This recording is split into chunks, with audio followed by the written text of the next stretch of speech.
Donald has been recently since the first debate with Joe Biden.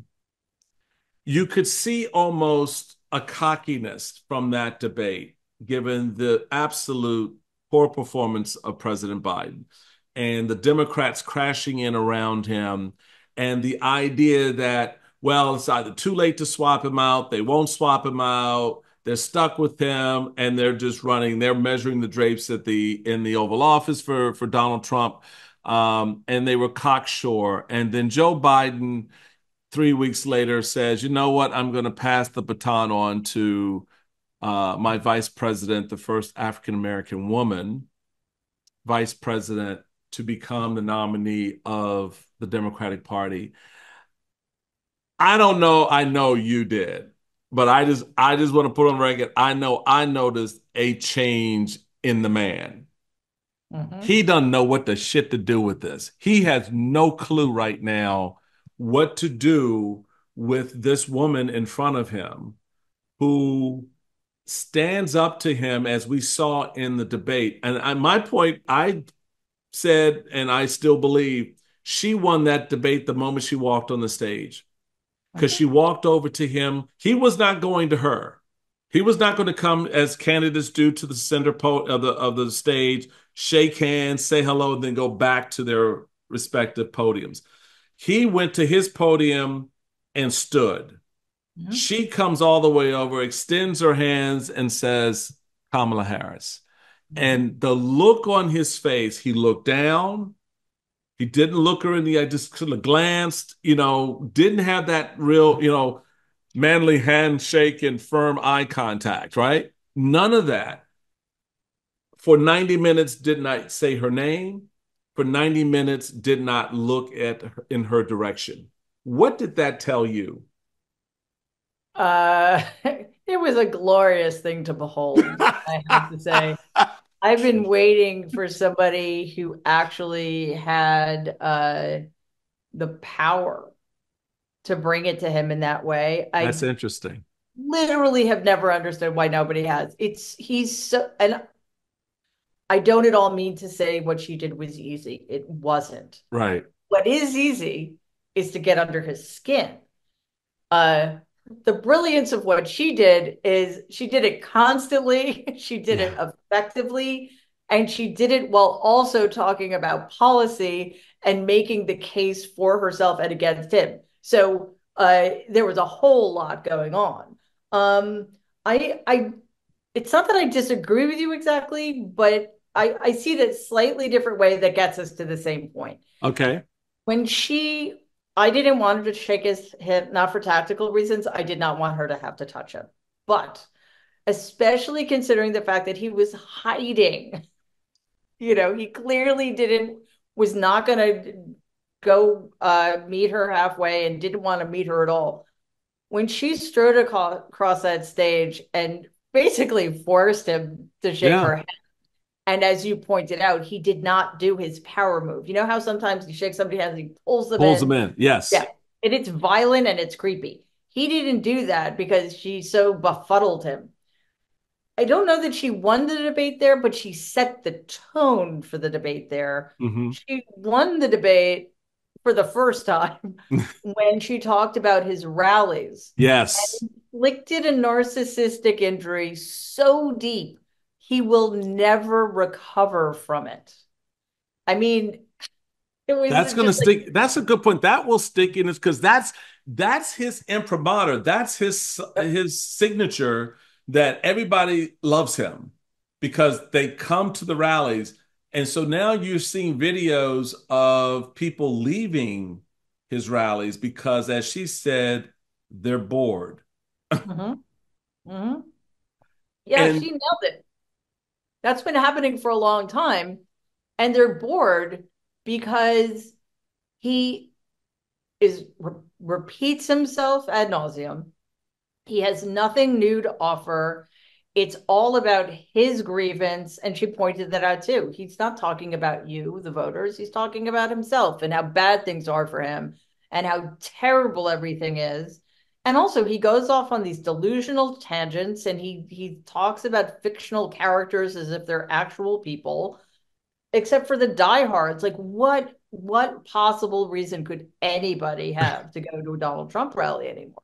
So she hit him where he lived in a way that was just perfect because that made it impossible for him to recover or to respond intelligent, not well, he can't respond intelligently, coherently, shall we Right, say, to right. anything. He was a babbling mess.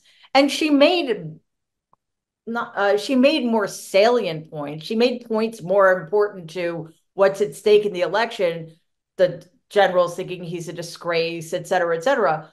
But because she landed that first very effective blow, he was never able to bounce back or fight back. It was stunning. So, So so your estimation, there will not be another debate between him and her. I it's hard for me to imagine the circumstances in which that would happen because, Donald Trump is very good at gaslighting himself, but he knows on some level that it was a terrible night for him. And I just want to say something very quickly. He had a terrible debate against President Biden as well, but we have very different standards for him. Right. Apparently, well, we don't need to get into that, but being quiet and stumbly is apparently worse than being an outright fascist when it comes to debates. So there you go. But the double standard didn't apply here because he was the one who just seemed completely unhinged and weird and all that other stuff. So he knows that on some level. But the thing is that so much of Donald's ego is in the service of protecting himself from not real knowledge about who he is. Right.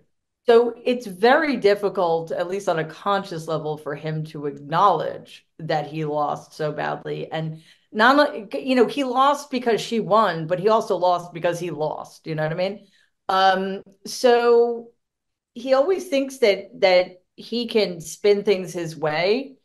I think it's again highly, highly unlikely. I would love to see them debate again. I would too. Oh my God, Yeah, there's not enough popcorn on the planet for that moment. I think his campaign team would shoot him with a tranquilizer gun and tie him to a chair to prevent that from happening.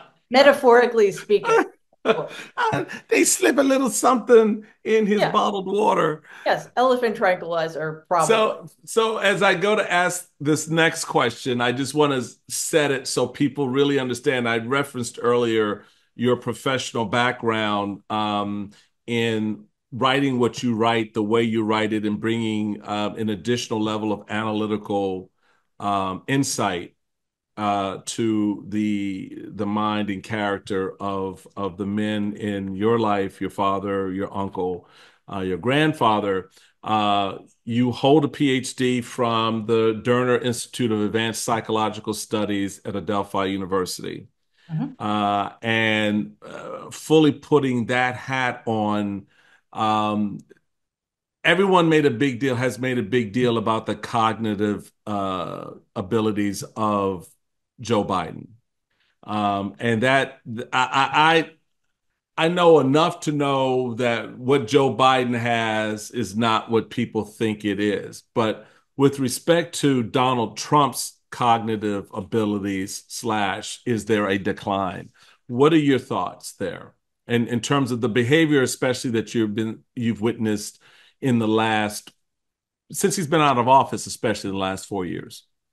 Yeah, and I just want to say very quickly, this was before the first debate between President Biden and Donald. A neurologist explained it this way: the difference between Donald and President Biden is aging, and Donald Trump is dementing.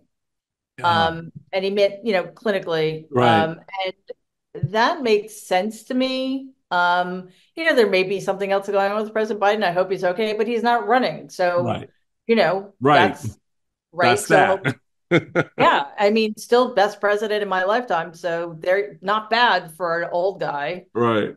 Donald Trump, on the other hand, is there's definite evidence of cognitive decline. You could look at any remarks he gives and see that he engages in a lot of paraphasia. He loses words. He uses words that sound like the word he wants to use, but isn't quite that. He goes off on tangents that make absolutely no sense at all. And that's new. I Hmm. mean, the steepness with which the decline is happening is new, Hmm. but the man has never been fit for all sorts of reasons, but because he has for decades now had very, very serious and untreated psychiatric disorders, Hmm. which, if you're sick in a serious way and you don't get treatment, you're going to get worse. They get worse. So that's part of what's happening too. He never should have been in the White House